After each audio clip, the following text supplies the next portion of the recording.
Hello, this is Mrs. Lew. Welcome to Miracle Learning Center. Let us look at this maths question.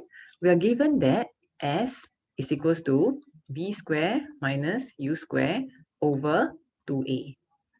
Okay, find the value of S when B equals to 4, U equals to 3, and A equals to 7.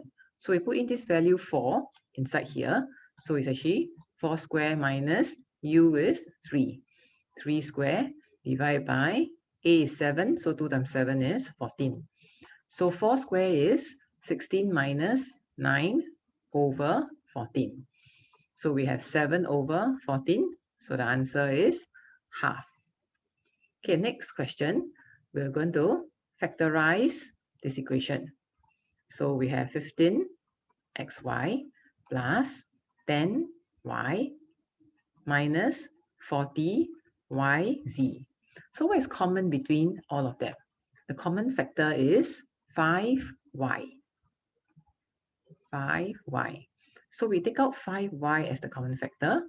So we are left with 3x plus 2 minus 8z.